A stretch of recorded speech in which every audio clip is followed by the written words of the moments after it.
এগিয়ে যাবে। আমরা এবারে অনুরোধ করছি আমাদের আজকের অনুষ্ঠানের প্রতিনিধি সরকার আজকের অনুষ্ঠানের মধ্যে অনুরোধ করবো আজকের অনুষ্ঠানের উদ্বোধনী বিষয় উদ্বোধনী কর্মশালায়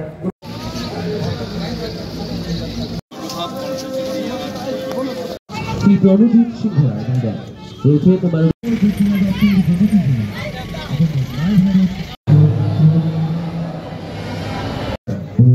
আজকের অনুষ্ঠানের মাননীয় অতিথি তথা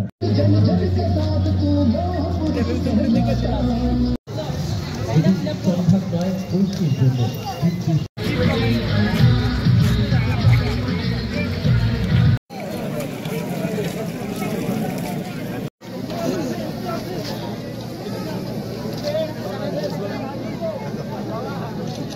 বল্লভভাই প্যাটেল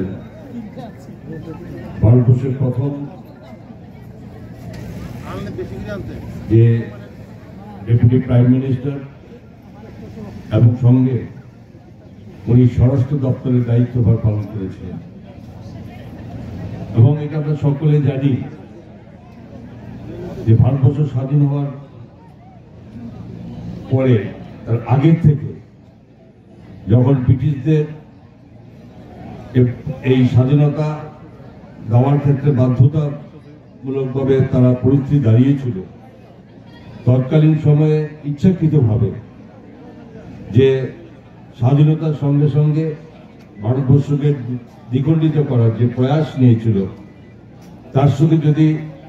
কঠোরভাবে বলিষ্ঠভাবে যদি তার জন্য রুখে দাঁড়িয়েছিল তিনি আর কেউ নন, তিনি সর্দার বল্লভভাই প্যাটেল। এবং ওনার এই প্রচেষ্টাতে তথাপি যতটুকু হওয়া অনেক কিছু তাকে আমাদেরকে আজকের দিনে শান্তি অনুভব করতে পেরেছি আমরা। এবং সত্যি একটা আজকে এমন এক ব্যক্তিত্ব যে ওনার সারাটা জীবন উনি যা করেছেন তার প্রতিদান, তার যে লক্ষ্য সেটা কিন্তু আজকের দিনেও গুজরাট গেলে বা দেশের বিভিন্ন জায়গাতে সেটা পরিলক্ষিত হয়। এবং আমরা দেশ যতদিন মানুষ থাকবে ততদিন সর্দার বল্লভভাইকে ভারতবর্ষের মানুষ কিন্তু ভুলতে পারবে না। এবং তাকে সর্বদা সম্মান জানানো, তার সমস্ত কর্মসূচিগুলোতে সকলকে অংশগ্রহণ করার মধ্যে যে একতা, ঐক্যবদ্ধতা, দেশকে শক্তিশালী করা, তার এই মহান স্লোগান এবং তাকে কেন্দ্র করে আজকে আমরা এখানে সমবেত হয়েছি। এবং অবশ্যই আমরা এমন একটি নেতৃত্বের প্রতি আমাদের শ্রদ্ধা নিবেদন করি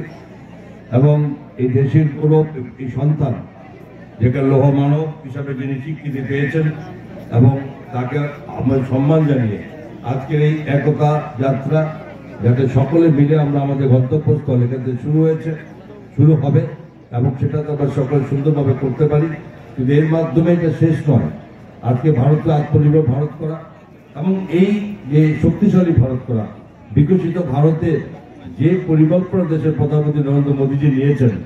তাকে যদি সঠিকভাবে পৌঁছাতে হয় তাহলে এই ধরনের অনুষ্ঠানগুলোকে সকলকে একত্রিত করে এই শক্তিশালী করে তুলে ধরে আমাদের দায়িত্ব এবং কর্তব্য। এটার পরিপ্রেক্ষিতে আমরা সকলে হয়েছে, অনেক স্টুডেন্ট সেখানে আছে, ছাত্রছাত্রীদের মধ্যে সেই ঐক্যতা, সেই ভাবনা তাদের মধ্যে এই এখন থেকে যদি দৃঢ়তার সঙ্গে না নিতে হয় তাহলে দেশকে বিকশিত ভারত করা সেটা আমাদের পক্ষে সম্ভব হবে না।